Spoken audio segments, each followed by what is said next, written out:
Last notes that we have to take today, starting on page 12, are about transforming to achieve linearity. So everything that we've done in terms of regression has been linear regression. If we have a linear relationship between two variables, what happens if you have a relationship that is not linear? What do you do? So when associations are nonlinear, what two approaches do we take to model the associations? First one is pretty intuitive. If it's a nonlinear relationship, you're going to do nonlinear regression.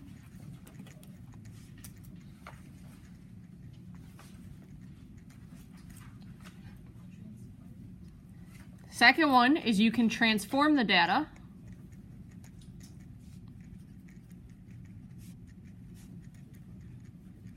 To make it more linear. And then you would do the least squares regression. So I know that you've done this a little bit in physics last year. What we're going to do is a little bit different, though, than what you did in physics. So for example, here's a scatter plot showing the length and weight of Atlantic Ocean rockfish. Is a linear model appropriate? No, right? That should be pretty obvious, not linear. Okay, so there are several ways that we can linearize the curved association. So there's several different transformations that we might use. Here's what happens when we cube the length values. So up here we had x versus y. Down here we have x cubed versus y. Now, did that work to make the data more linear? Yes. Yes, it did. So what I'm going to ask us to do is to state the equation of the least squares regression line, and then we are going to predict the weight when the length is 36. Okay, so we're going to be looking here again like we did before. This case we have y hat equals constant, so 4.066, plus that would be kind of like our slope, so 0.0146774. This time, instead of x, though, it's x cubed.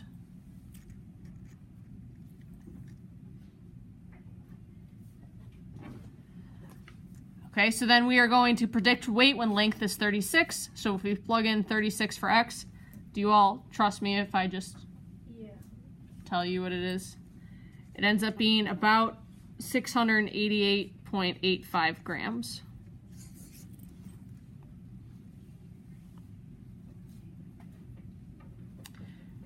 Okay, that was one association, or one transformation rather. Here's another one. This time they're going to take the cube root of weight. So you can see that on the y-axis, taking the cube root of y, and then x just stays x. Again, we are going to state the equation of the least squares regression line. So this time, instead of y, we have the cube root of y hat, because it's still predicted. And then we're going to our coefficients, equals negative 0.02204 plus 0.246616x. Now, we don't like leaving y in any other form besides y hat. So what you are going to have to do is you're going to have to cube everything, because we're most interested in y hat. You don't have to simplify anything that's on the right side. Just show that you are cubing it. And of course, you would define what x and y hat are. Again, we are predicting the weight when the length is 36. If you trust me, I will tell you it's 694.597 grams.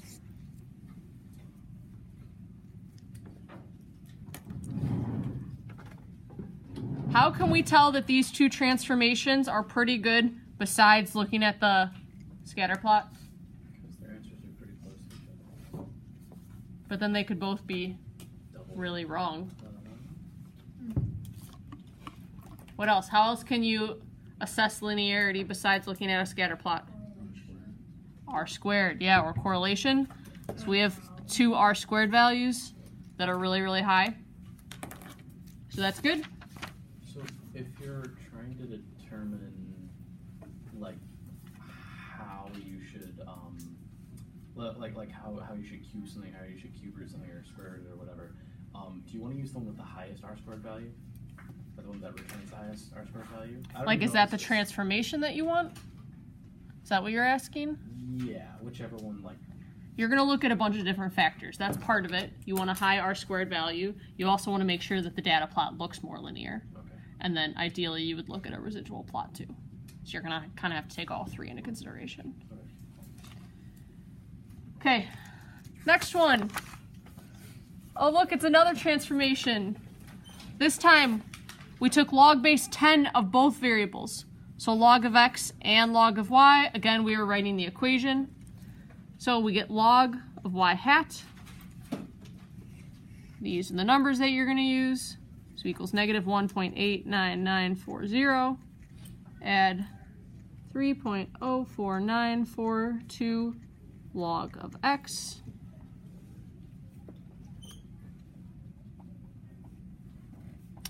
If I want to get y hat instead of log, what am I going to do? I'm going to take both sides to the power of 10. So I get y hat equals 10 to the negative 1.89940. Add 3.04942 log of x. Just so I'm confident that our calculator use is good, can you take out your calculator and predict the weight when the length is 36, please? So find a prediction for y hat when x is 36.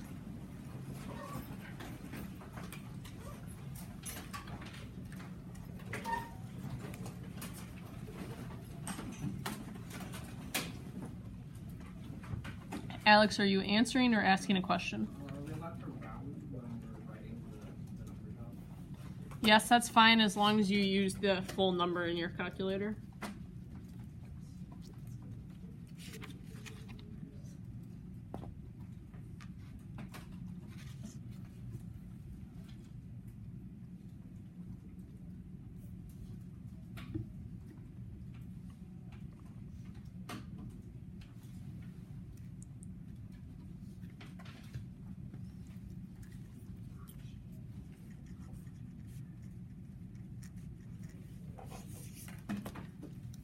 I got about 702.134 grams. Good. Okay. I would like you to take 3 or 4 minutes and do these next two problems on the same page.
Whenever you are ready, please check with the person next to you.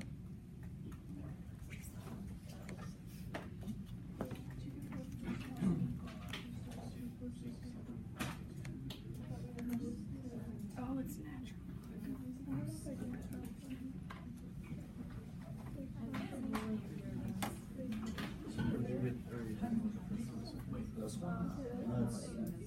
The first one I got 6.762. Oh, it's the power of natural law.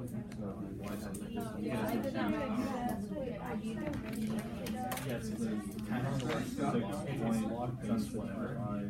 And natural law is the. So it's e to the power. You get y has approximately 6.762. Yeah. That's like I think. I was listening just to verify my own answer, and that's what I got. So either we're both right or both wrong. Yeah, 6.762. I got that, yeah. Haven't done the other one yet. Okay. And then what did you think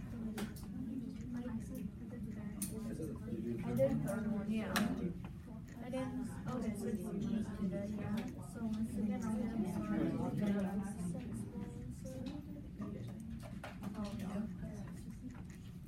okay, so it right here.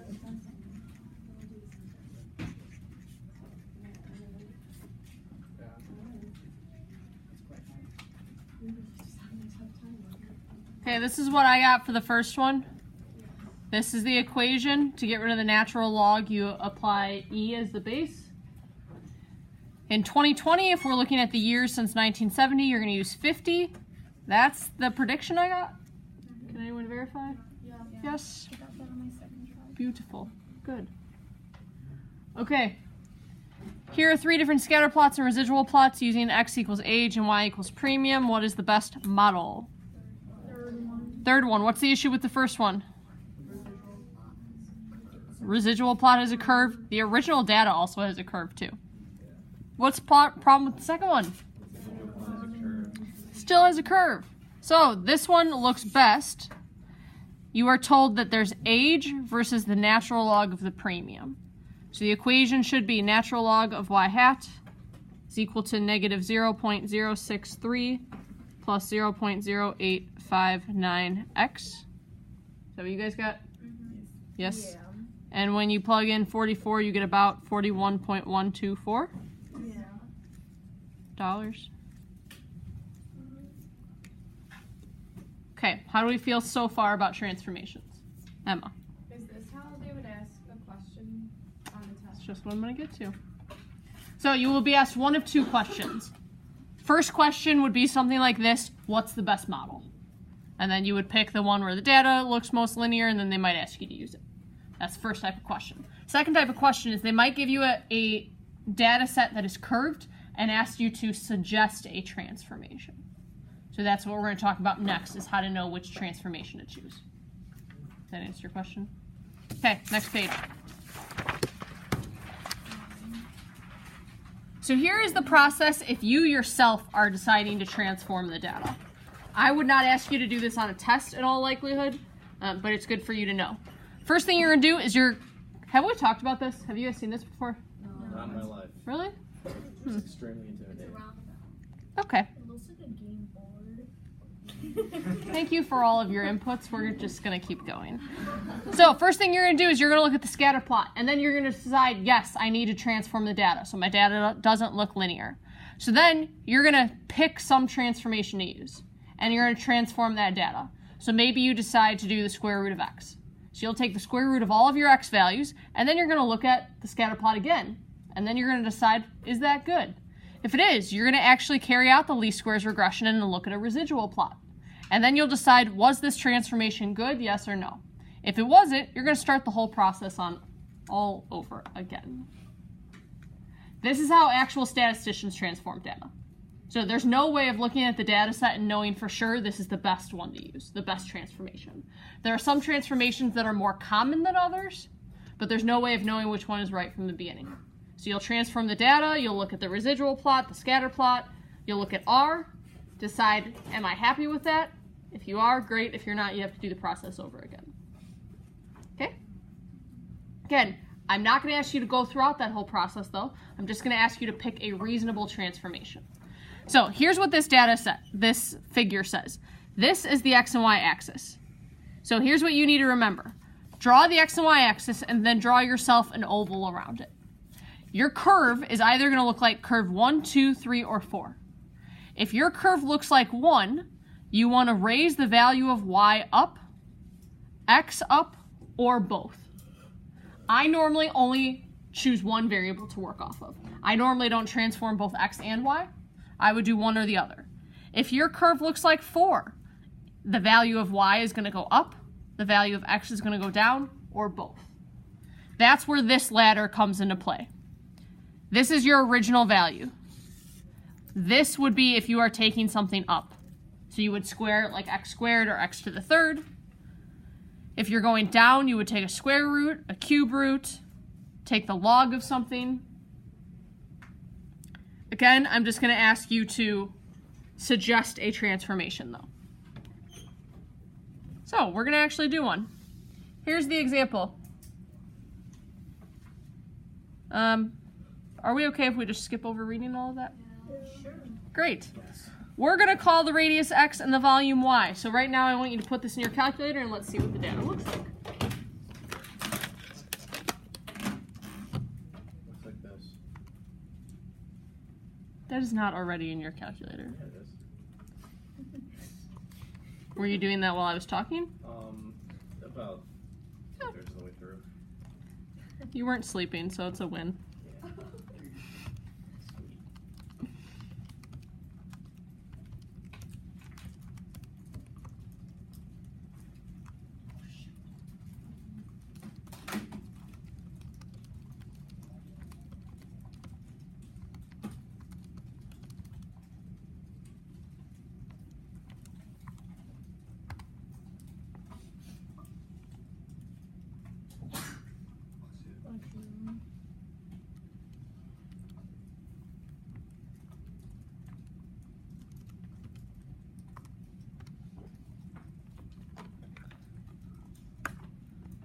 This is what I got. Did you guys get something similar? Okay. So this looks like curve 2, which means either x can go up, y can go down, or both. So give me a reasonable transformation. Okay, let's go with x up. X squared. Yeah, x squared would be logical. So that would bring x up. What about bringing y down? Square root of y. We could do the square root of y. So that would bring y down. Okay, please make sure that you are careful when you are doing these transformations of the domains. So if you decide to take a square root, make sure you only have positive values. If you decide to take a log, make sure you have numbers bigger than 0. So in this case, we don't have any domain issues. Let's try the x squared one. So here's what you're going to do then. Does everyone have everything in list 1 and 2? Okay. So what you're going to do is list 1 is your x's. You are going to square that and store it in a new list, like list 3. And then it would be a good idea to tell yourself that you did that. Okay. We're also going to try the square root one eventually. So you're going to take the square root of your y's, which is list 2, and put that in a new list, which is list 4.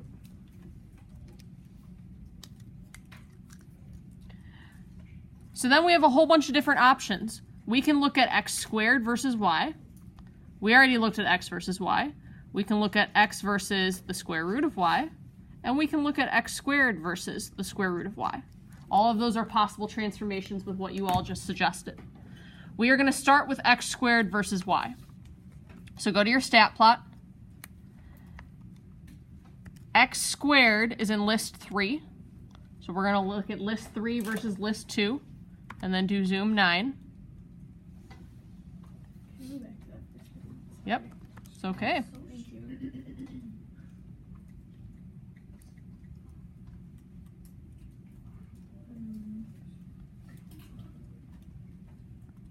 Good. Okay, did that make the data more linear? Yes. What else could we do to verify that the data is more linear? We could do a residual plot. I would probably calculate R next. Julia?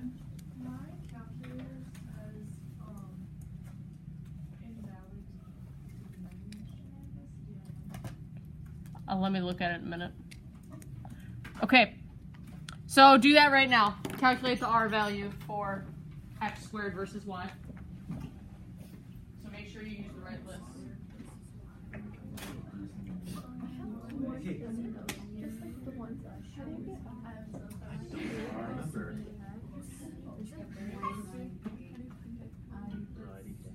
And then you just put in the two lists. Let's see. Yeah, I get an R. Oh, is it the, Oh, so you use stat, calc, and then you go down to 4? Oh, I did A plus B, to not A plus B. yes, A plus B, yes. Oopsies. Oh, good. That just gives me It's listed A in and B list and then R. No, I don't get R out of it. R at 0.999. Wait, you did do A plus. I got 0.96. Okay, I got 0.99. I did that, and then I put in. Okay, I got 0.999. Yes? You should have done this, stat. And then go down to linear regression. Remember that you are doing x squared versus y. X squared is in list 3. Your y is in list 2. Does anyone not have an R value listed? If you do not, that means your calculator died at some point. So what you want to do now is go to second catalog, and then go down and find diagnostic on. Okay, next one I want to do is I want to look at x versus the square root of y. So go back to that stat plot. Your x is in list 1. Your square root of y we put in list 4.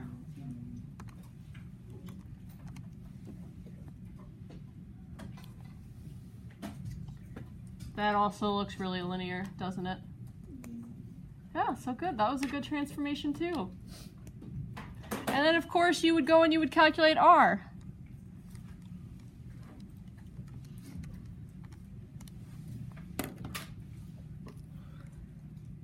Did you all also get 0.9997? Yeah. Wow. 998.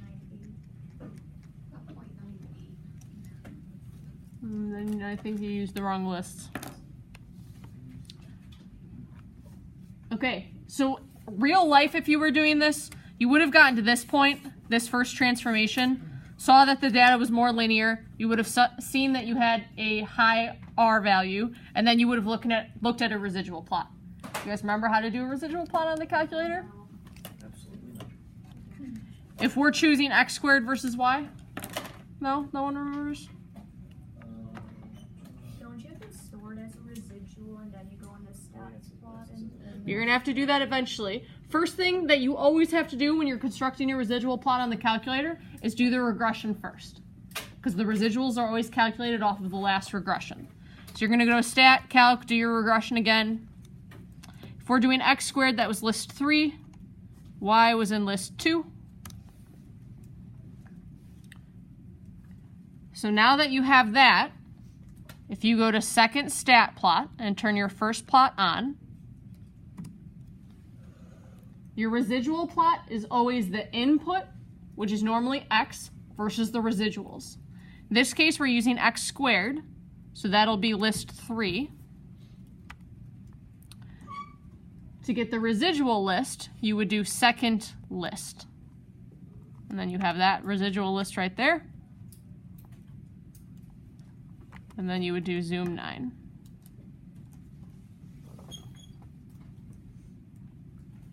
We all get the same residual plot I did?